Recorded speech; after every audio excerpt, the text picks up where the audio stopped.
pay it forward kind of group, where it's composed of like gardeners from all walks of life from all over the city, and it's completely volunteer, and everything we do is free. And the garden, it was beautiful. And then somebody complained. The city came down on me. And basically gave me a citation saying that I had to remove my garden, which this citation would turn into a warrant. And I'm like, come on, really? A warrant for planting food on a piece of land that you could care less about? And I was like, cool, bring it. Because this time it wasn't coming up. So LA Times got hold of it. Steve Lopez did a story on it and talked to the councilman. And one of the Green Grounds members, they put up a petition on change.org. And with 900 signatures, we were a success. We had a victory on our hands. My councilman even called and said how they endorse and love what we're doing. I mean, come on, why wouldn't they? LA leads the United States in vacant lots that the city actually owns. They own 26 square miles of vacant lots. That's 20 Central Parks. That's enough space to plant 700 million, 725 million tomato plants. Why in the hell would they not okay this? Growing one plant will give you 1,000, 10,000 seeds. Okay. When $1 worth of green beans will give you like $75 worth of produce. It's my gospel. I'm telling people, grow your own food. Growing your own food is like printing your own money. Thank you. See, I have a legacy in South Central. I grew up there. I raised my sons there. And I refuse to be a part of this manufactured reality that was manufactured for me by some other people, and I manufactured my own reality. See, I'm an artist. Gardening is my graffiti. I grow my art. Just like a graffiti artist, where they beautify walls, me, I beautify lawns, parkways. I use the garden, the soil, like it's a piece of cloth. And the plants and the trees, that's my embellishment for that cloth. You'd be surprised what the soil could do if you let it be your canvas.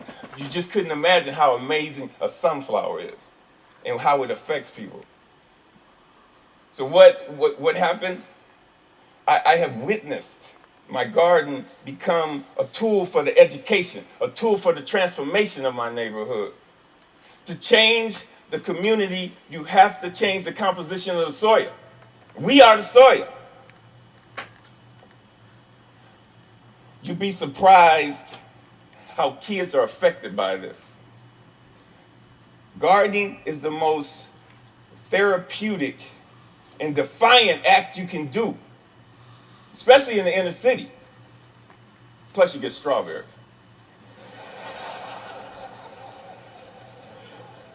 I remember this time, there was this mother and the daughter came, they were, it was like 10:30 at night, they were in my yard, and I came out and they looked so ashamed, I'm like, man, it made me feel bad that they were there, and I told them, you don't have to do this like this. This is on the street for a reason. It made me feel ashamed to see people that was this close to me that was hungry, and this only reinforced why I do this. And people ask me, Finn, aren't you afraid people are gonna steal your food? And I'm like, hell no, I ain't afraid they're gonna steal it. That's why it's on the street. That's the whole idea. I want them to take it, but in the same time, I want them to take back their health. There's another time when I put a garden in this homeless shelter in downtown Los Angeles. The guys, they helped me unload the truck. It was cool. And they just shared the stories about how this affected them and how they used to plant with their mother and their grandmother. And it was just cool to see how this changed them if it was only for that one moment. So Green Grounds has gone on to plant maybe like 20 gardens. We've had like 50 people come to our dig-ins and participate, and it's all volunteers. If kids grow kale, kids eat kale. If they grow tomatoes, they eat tomatoes. But when none of this is presented to them, if they're not shown how food affects the mind and the body, they blindly eat whatever the hell you put in front of them. I see young people, and they want to work, but they're in this thing where they're caught up. I see kids of color, and they just on this track that's designed for them, that leads them to nowhere. So with gardening, I see an opportunity where we can train these kids to take over their communities, to have a sustainable life. And when we do this, who knows? We might produce the next George Washington Carver. But if we don't change the composition of the soil, we will never do this. Now this is one of my plans. This is what I want to do. I want to plant a whole block of gardens. It was just where people can share in the food in the same block. I want to take shipping containers and turn them into healthy cafes. And now don't get me wrong.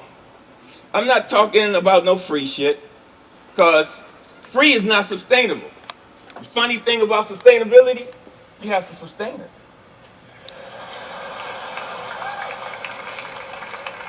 What I'm talking about is putting people to work and getting kids off the street and letting them know the joy, the pride, and the honor in growing your own food. Opening farmers markets. So what I want to do here, we got to make this sexy. So I want us all to become ecolutionary, renegades, gangsters, gangster gardeners. We got to we got to flip the script on what a gangster is. If you ain't a gardener, you ain't gangster. Get gangster with your shovel, okay? And let that be your weapon of choice. So